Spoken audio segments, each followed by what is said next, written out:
கள்ளக்குறிச்சியில் மெத்தனால் கலந்த கள்ளச்சாராயத்தை குடித்த 38க்கும் மேற்பட்டோர் உயிரிழந்த சம்பவம் தமிழகத்தில் பெரும் பரபரப்பை ஏற்படுத்தியுள்ள நிலையில் மெத்தனாலால் ஏற்படும் பாதிப்புகள் குறித்து குடுபரள மருத்துவர் பெனடிக் அருள்தாஸ் குமுதம் செய்திகளுக்கு அளித்த பிரத்யேக பேட்டியை தற்போது காணலாம். கள்ளக்குறிச்சி மாவட்டத்தில் கள்ளச்சாராயம் பருகியதன் காரணமாக பல்வேறு பொதுமக்கள் இறந்திருக்காங்க. இந்த நிலையில் கள்ளச்சாராயம் விவகாரத்தில் மெத்தனால்ன்ற ஒரு வேதிப்பொருள் சாப்பிட்டதுனால தான் இந்த மாதிரியான பிரச்சனைகள் வந்திருக்கிறதா மருத்துவர்கள் ரீதியாக கண்டுபிடிக்கப்பட்டிருக்கு. இந்த நிலையில் குடும்ப நல மருத்துவர் அருள்தாஸ் அவர்கள் நம்மளோட இணைகிறாங்க.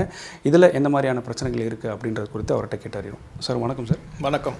இந்த மாதிரி இந்த எத்தனால்ன்ற ஒரு விஷயத்தினால தான் இந்த மாதிரியான பிரச்சனைகள் வந்திருக்கிறதா மருத்துவர்கள் கண்டுபிடிச்சிருக்காங்க. இதில் பொதுமக்களுக்கு எந்த மாதிரியான பாதிப்புகள் இருக்குது எத்தனால்ன்ற ஒரு வேதி பொருள் சாப்பிட்றதுனால?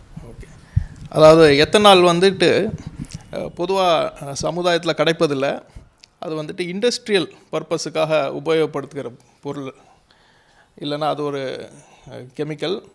அது வந்துட்டு தவறுதலாக எத்தனாலுக்கு பதிலாக, அதாவது சாராயமோ அதற்கு பதிலாக தவறாக கொடுக்கப்படுகிறது.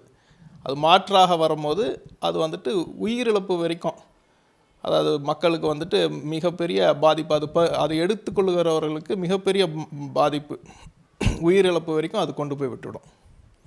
சார், இப்போ பொதுமக்கள் இதை உட்கொள்கிறதுனால என்ன மாதிரியான பிரச்சனைகள் அவங்களுக்கு வரும், எந்த மாதிரியான சிம்டம்ஸ் வரும், அது முதல்நிலையிலே கண்டுபிடிக்கிறதுக்கான வாய்ப்புகள் இருக்கா?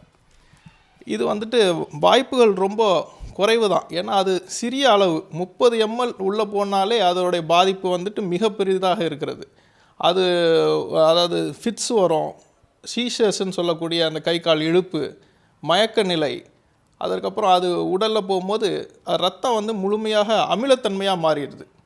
அதுதான் முக்கியம். அது ரத்தம் அமிலத்தன்மையாக மாறும் பொழுது எந்த உடலில் இருக்கக்கூடிய உறுப்பும் அமிலமான ரத்தத்தில் செயல்படாது. ஹார்ட் முதல் நுரையீரல், கிட்னி, லிவர், கல்லீரல் எல்லாமே பாதிக்கப்பட்டு அது உயிரிழப்பு வரைக்கும் கொண்டு போய் விடுகிறது. இந்த எத்தனால்ன்றதை பயன்படுத்தலாமா, இல்லை முழுவதும் தடை செய்யப்பட்ட பொருளா? அதை பற்றி கொஞ்சம் சொல்லுங்கள். அது மெத்தனால் என்பது உட்கொள்வதற்கு அல்ல. அது ஒன்லி ஃபார் தொழிற்சாலையில் உபயோகிக்கக்கூடிய ஒரு பொருள். அது மனிதர்களுக்கு ஒரு ml ஒரு கொஞ்சம் கூட உட்கொள்வதற்கான பொருளே, அதாவது அது லிக்விடே கிடையாது. இந்த மெத்தனால் ஒருவேளை தெரியாமல் பொதுமக்கள் உட்கொண்டாலோ அதை அதை க்யூர் பண்ணுறதுக்கு மாற்று மருந்து ஏதாவது இருக்கா சார்? அதாவது அளவுக்கு அதிகமாக, நான் சொன்னது போல் 30 mlக்கு அதிகமாக அவர்கள் எடுத்துக்கொள்ளும் பொழுது அதை காப்பாற்றுவதற்குள்ள சாத்தியங்கள் மிகவும் குறைவாக உள்ளது.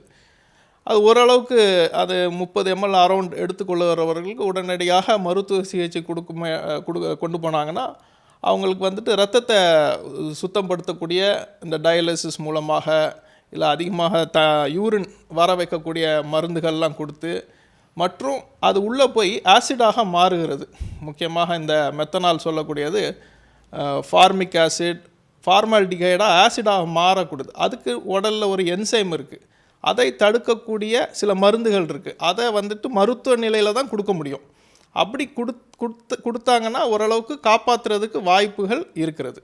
இப்போ பொதுமக்களுக்கு நீங்கள் இதில் என்ன சொல்ல விரும்புகிறீங்க? ஏன்னா பொதுமக்கள் தெரியாமல் கூட உட்கொள்கிற பட்சத்தில் பொதுமக்கள் இந்த விஷயத்தில் எந்த மாதிரியான அவேர்னஸாக இருக்கணும்னு நீங்கள் நினைக்கிறீங்க?